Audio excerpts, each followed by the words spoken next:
الحمدللہ رب العالمین. تو موسیٰ علیہ السلام ایک دفعہ ذرا شوق کلام الہی میں بہت جلدی کوئی طور کی طرف روانہ ہو گئے.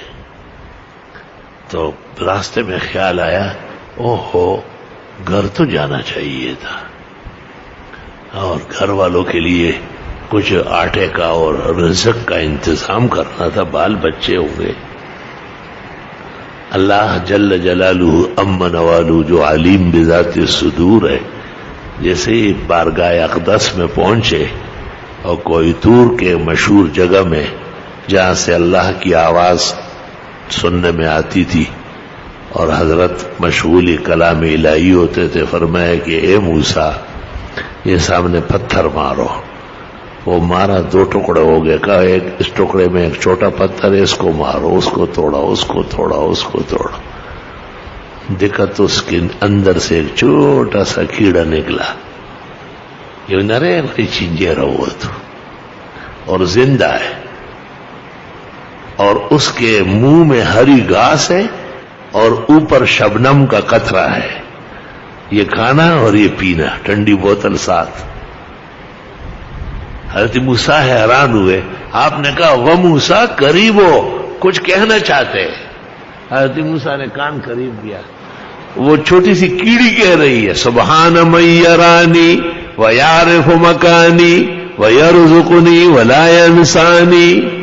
پاکی ہے اللہ کے لیے جو مجھے جانتا ہے اور میری یہ جگہ بھی اس کو معلوم ہے، وقت پر روزی پہنچاتا ہے. موسیٰ سمجھ گئے کہ اس خیال پر اللہ نے تنبیہ فرمائی. سبحان من یرانی ویعرف مکانی ویرزقنی ولا ینسانی. تفسیر روح المعانی. وما من دابۃ فی الارض الا علی اللہ رزقها کے ذیل میں. الحمدللہ رب العالمین. سلطان محمود غزنوی نے ہندوستان پر 17 حملے کیے اور 17واں حملہ کامیاب ہو گیا تھا، لیکن نقصان بہت زیادہ اسلامی فوج کا ہو گیا تھا.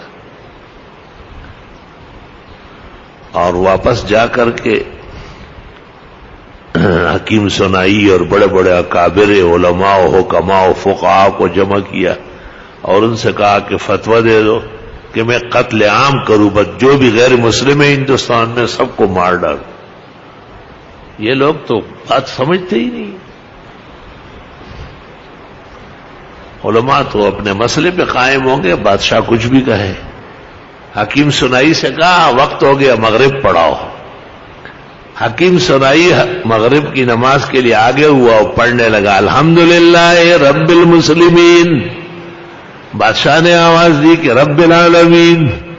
نماز کے بعد کہا سمجھ گئے کہ ہاں بس معافی چاہتا ہوں. یہ صرف مسلمانوں کا نہیں بلکہ کائنات کا، مخلوقات کا. اللہ تعالیٰ سب کا رب ہے، رب العالمین ہے وہ. اللہ بخاری شریف میں ہے کہ ایک پیغمبر کو چوینٹی نے کاٹا تو حضرت نے سمجھا کہ یہ تو بڑی ضرر رساں چیز ہے، اور بعض اوقات چوینٹی کاٹ کے بخار بھی ہو جاتا ہے.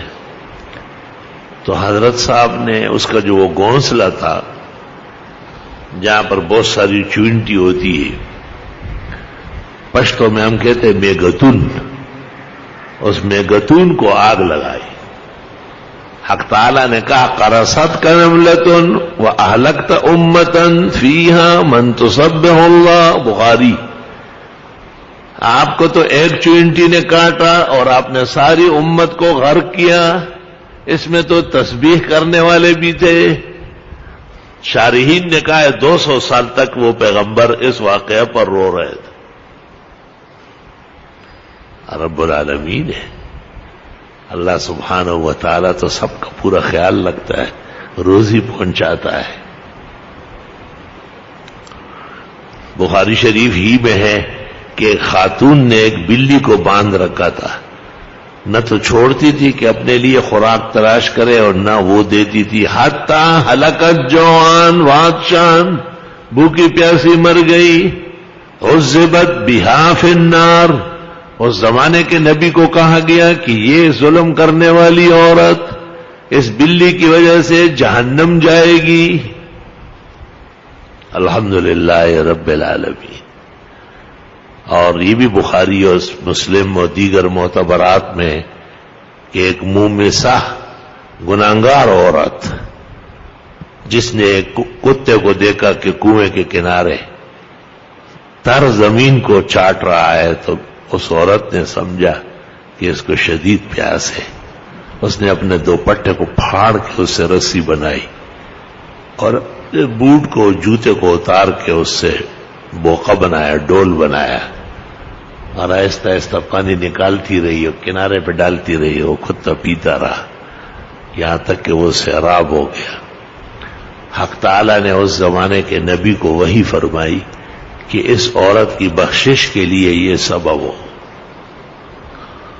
یہاں ایک اشکال سا بعض نادیدہ حضرات کرتے ہیں، ناخواندہ، کہ یہ جذباتی فیصلہ نہیں ہے، تو یاد رکھنا یہ حکیمانہ فیصلہ ہے۔ وہ اس طرح کہ جس خاتون سے ناجائز ظلم بلی کے ساتھ ہوا، اس کو آگے نیکیاں کرنا دشوار ہو گئی اور گناہ کرنا آسان ہو گیا، تو انجام کا جو سبب اول ہے اس کو ذکر کیا ہے۔ اور جس عورت کے ہاتھ سے احسان اور رحم ہو گیا ایک کتے اور درندے کے ساتھ، تو یہ سبب حسنات بن گیا اور حد سیئات ہو گیا، اس کے بعد بے حساب نیکیاں وہ کرتی تھی۔ اس لیے علماء جب کسی کو دیکھتے ہیں نا کہ اس کو نیکی مشکل ہے تو ڈر جاتے ہیں کہ شاید ایمان سلب ہو رہا ہے۔